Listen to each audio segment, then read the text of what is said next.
is a cultural gem. I'm sure it is a work of art glittering with subtlety, class, and deep sophistication. You in the booth there, please cue up the title. Let's see what the teleprompter says.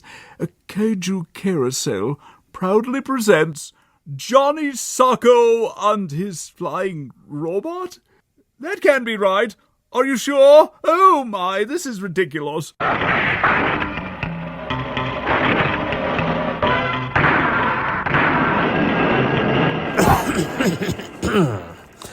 A giant robo, more popularly known as Giant Robot.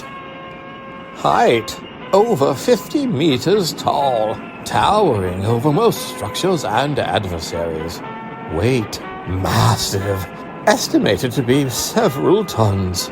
Strength, capable of lifting objects many times its own weight with ease, such as buildings or enemy robots. Armor, as constructed by Dr. Lucius Guardian, he is made from advanced alloys, providing substantial protection against conventional weapons. Weaponry, equipped with a variety of offensive capabilities, including powerful energy blasts, missile launchers, and hand-to-hand combat skills.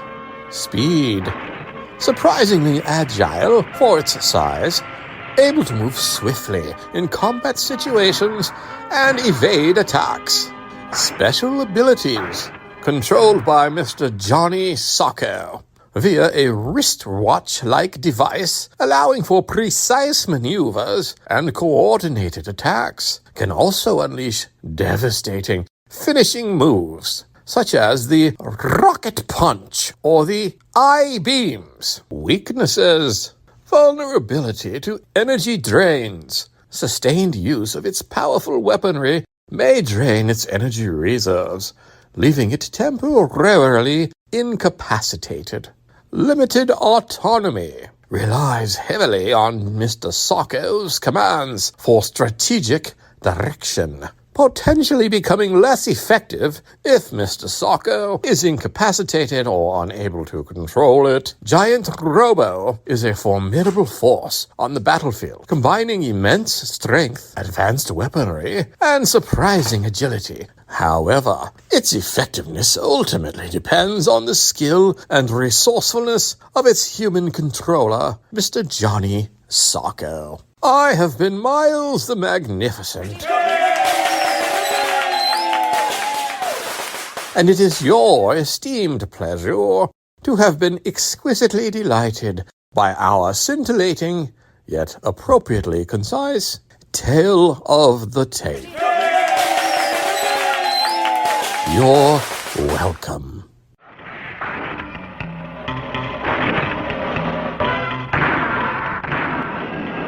Welcome, everybody. This is Ryan. We have Alton here. Hi. Today we'll be talking about Johnny Sokko and his flying robot. First impressions with the show. I've always liked the show.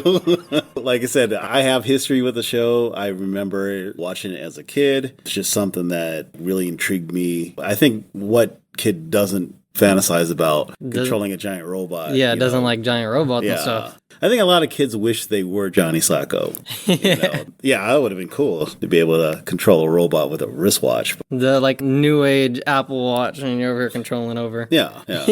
My first impressions, this is my first time seeing the show, hearing about it. I was interested at first. I didn't really know what to expect. It was a bit confusing. The show is dubbed over, so it's a little bit hard to get the story. Later on, it does clear up. You do get it. It's a perfect segue to lead into the plot. It starts off with a spy on a boat. He's talking to his HQ. They're watching over the boat, trying to figure out if this big old monster, this water monster, is going to come out, destroy the boat, because they've had issues with that. He gets off the phone with them. He's telling them, things seem clear now. And then all of a sudden, the monster comes out and smashes the boat. They get stranded on the island, and they're trying to find a way to escape. They get caught by an evil group. Who is this evil group?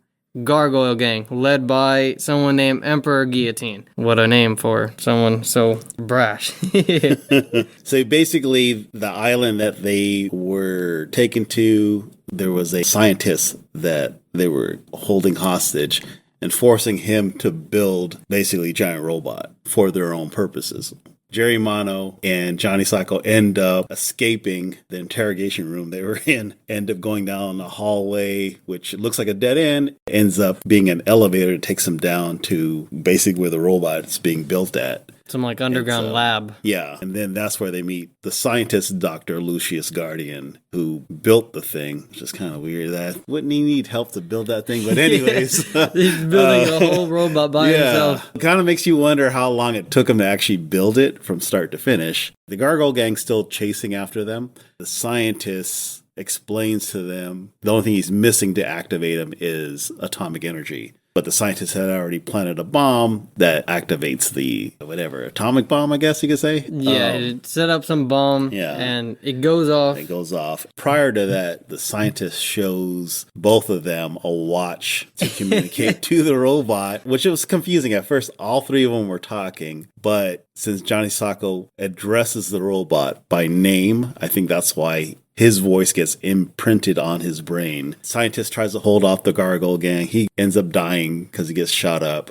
They're escaping. The bomb goes off. The next thing they know, out of the smoke and rubble, they see Giant Robot rising out of the destruction.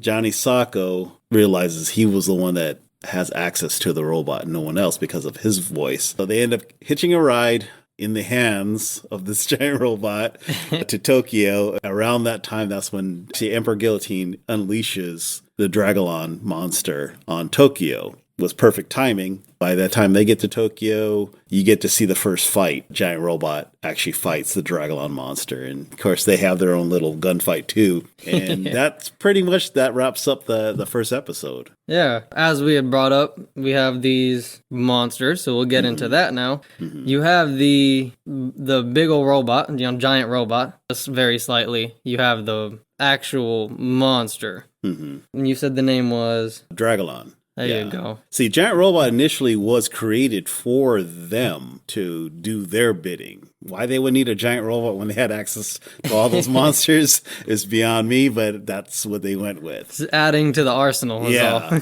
So, it just kind of makes you wonder how the tables would have been turned had they had access to the robot. This monster design is pretty cool, too. Not anything I've really seen. It looks like if you were to take like a merman or some type of monster from the deep underwater. It's got like the gills on the head and the fins, and it's got like these cool fin looking things on the arms that lead all the way down. It's a very cool design for something that came out so long ago.